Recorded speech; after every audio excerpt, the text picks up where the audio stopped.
So, because of one of your co-stars, Anna Chlansky, I was deeply traumatized at 11 by Macaulay Culkin's death in My Girl. Oh my gosh, I know, me too! I said this to her when I met her.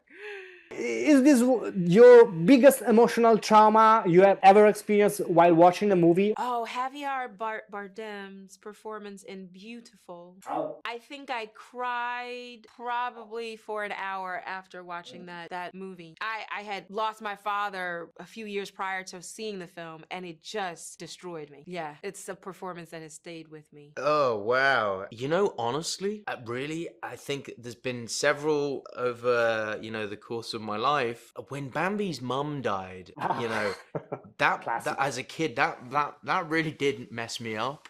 That would have been a really early one. And then I do think about when Mufasa fell to his death in Lion King. As an older person, as an adult, I'm not so sure. The thing that springs to mind, there's a moment where when Jesse Pinkman shoots Gus.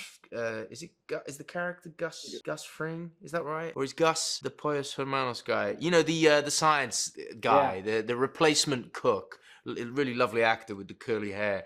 The moment where Jesse, Aaron Paul's amazing in that moment, and you can tell he's kind of fragmenting his own his own spirit doing this thing.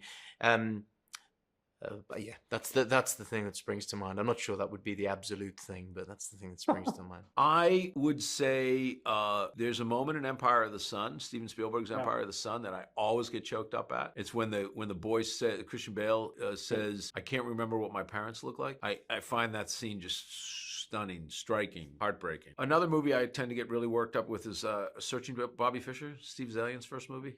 I find that very emotional. Mine was The Elephant Man. I watched The Elephant Man when I was about 11, and I can feel my eyes pricking now even thinking about it. It was the most heartbreaking thing I'd ever seen. There's the scene when John Hurt shows a picture of his mother to the actress playing Anthony Hopkins' wife. I can't remember her name, and I was just so blown away by it. I find it so emotional, but also the acting in it, I couldn't believe. I was like, wow. So at the same time as being completely emotionally traumatized, I was like, I want to do that for the rest of my life. And also another film called Nil by Mouth that Gary Oldman directed was an extremely harrowing film, but was one of the reasons that I wanted to be an actor. So there's a correlation between emotional trauma and ambition, which probably isn't healthy. I wasn't crazy about Linda Blair's head turning around 360 and Really? The Exorcist. That kind of set me back a little bit when I saw that.